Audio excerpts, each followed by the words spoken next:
We turn now to White House National Security Advisor Jake Sullivan. Good morning to you, Jake. Thank you for joining us.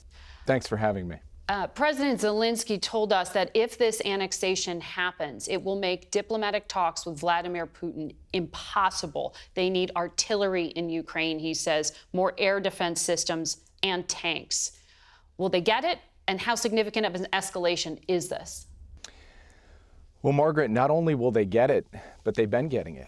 The United States at this point alone has provided more than $15 billion in weapons, and that's included air defense systems, hundreds of artillery pieces, hundreds of thousands, if not millions of rounds of artillery. And we facilitated the transfer of tanks from NATO allies who have the Soviet-era tanks that the Ukrainians have trained on. We will continue to do all of that. And what Putin has done is not exactly a sign of strength or confidence. Frankly, it's a sign that they're struggling badly on the Russian side. And we are going to help the Ukrainians be able to take advantage of the gains they've made and to continue to push back against the Russian forces that are brutally occupying portions of their country. Yesterday, Putin replaced one of the top logistics generals with a man who's known as the Butcher of Mariupol. Are we seeing the beginning of the collapse of the Russian army? I think it's too soon to make comprehensive predictions like that. I think what we are seeing are signs of unbelievable struggle among the Russians. You've got low morale where the soldiers don't want to fight. And who can blame them? Because they want no part of Putin's war of conquest in their neighboring country.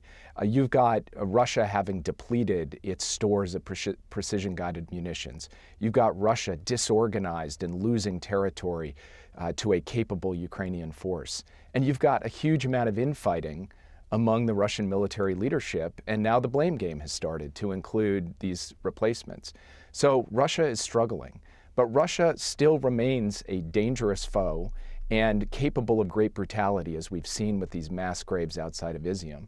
So we continue to take that threat seriously, and we continue to see our obligation being providing Ukraine all that it needs to be able to effectively defend itself and defend its country and defend its freedom.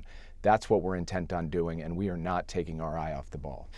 Vladimir Putin will carry out this annexation of eastern Ukraine within the next few days. If Russia is expanding its nuclear umbrella over this part of the country, does that put the U.S. in more direct conflict with Russia? And does a nuclear weapon being used there put Russia in conflict directly with the U.S. and NATO? We have been crystal clear, up to and including President Biden, that we will not recognize these sham referenda. They in no way represent the will of the Ukrainian people. And we will treat this territory for what it is, Ukrainian territory, not Russian territory. And we will continue to support the Ukrainians as they seek to deoccupy this territory. So we've been clear. We're not going to stop or slow down our support to the Ukrainians, no matter what Putin tries to do with these fake elections and fake referenda and annexation. Now, when it comes to the question of nuclear use, President Putin's been waving around the nuclear card at various points through this conflict. The last few days are not the first time. But he hasn't been as cornered as he is now. It's true, and it is a matter that we have to take deadly seriously because it is a matter of paramount seriousness, the possible use of nuclear weapons for the first time since the Second World War.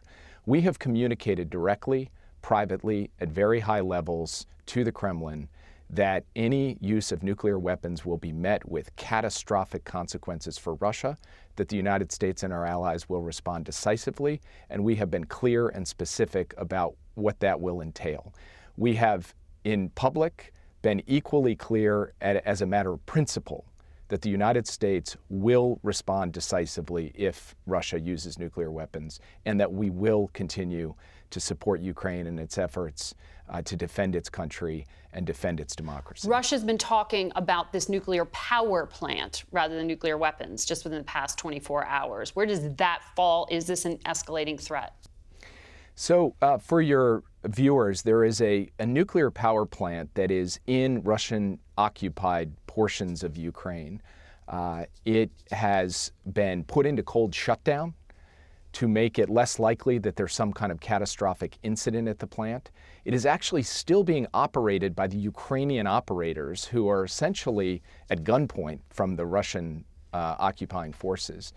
And the Russians have been consistently implying that there may be some kind of accident at this plant. We've been working with the International Atomic Energy Agency and with the Ukrainian energy regulators to try to make sure that there is no threat posed by a meltdown or something else from the plant.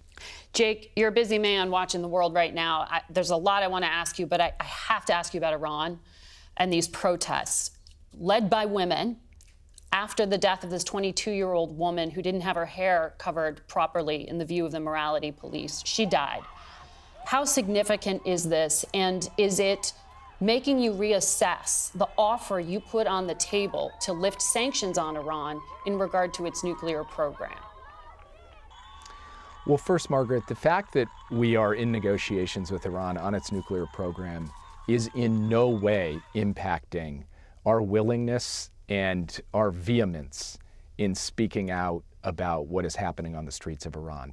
We have, in fact, taken tangible steps to sanction those morality police who caused the death of Mahsa Amini. We've taken steps to make it easier for Iranians to be able to get access to the internet and access to communications technologies that will allow them to talk to one another and to talk to the world. So from our perspective, we will do all that we can to support the brave people, the brave women of Iran. Right. I was asking you, though, about the offer to lift And sanctions off of Iran in regard to its nuclear program, because that would allow for the regime to have a financial lifeline. Well, I think it's important for everyone to understand that at the height of the Cold War, as Ronald Reagan was calling the Soviet Union the evil empire, he was also negotiating an arms control agreement with Russia.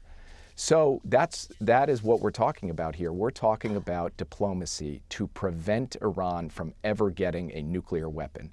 If we can succeed in that effort, and we are determined to succeed in that effort, the world, America, and our allies will be safer, and that will not stop us in any way from pushing back and speaking out on Iran's brutal repression of its citizens and its women.